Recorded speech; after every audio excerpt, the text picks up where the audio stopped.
heyvani. Vay gıyıl kakası goğumayız. Evet. Aylıktan 100 dolar artanır 100 dolar uğrattım. Ama az orman vardı da dolar kalır ya.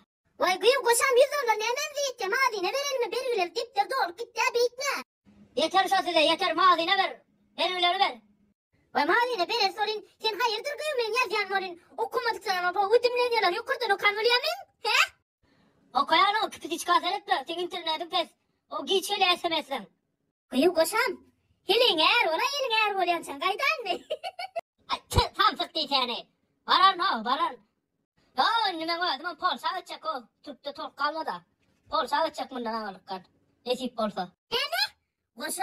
Kakoy Polsa. Sen gidin de çağım gunnakta yakildi. O koyup ben haberin mı?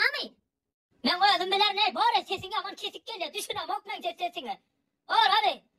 Gıyıl. Hazır var ya şeyle bir video çekip paylaşın. Donya değil mi? Hazır seni var ya şeyle bir maskara ederim. TikTok'ta, Imo'da, Instagram'da her yerde paylaşın. Alo. Vay.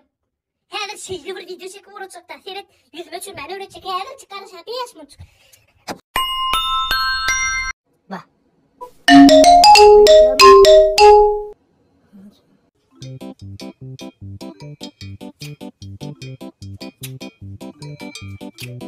Yıllar dememiydi, yetin bir gibiydi. Birlik var bir yer, bakalım o biri.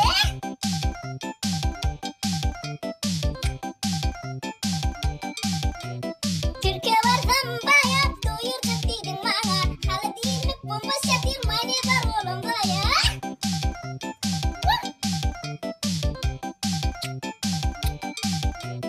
Uruşa gidin geliydi, Türkiye gidin gelmedi. Kayda elini varıp bunu kıran ne gelinmedi.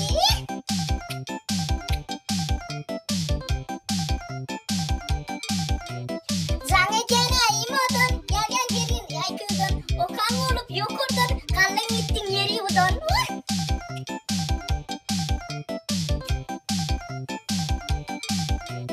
Düşünün sizden bile, gece giryanı düşün. Dünyalık gidip bir ufaklar bulduk yerler mi de?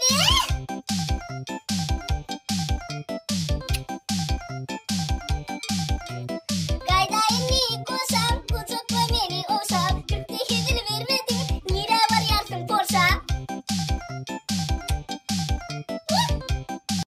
Hay doğru. Alo. Gülüm.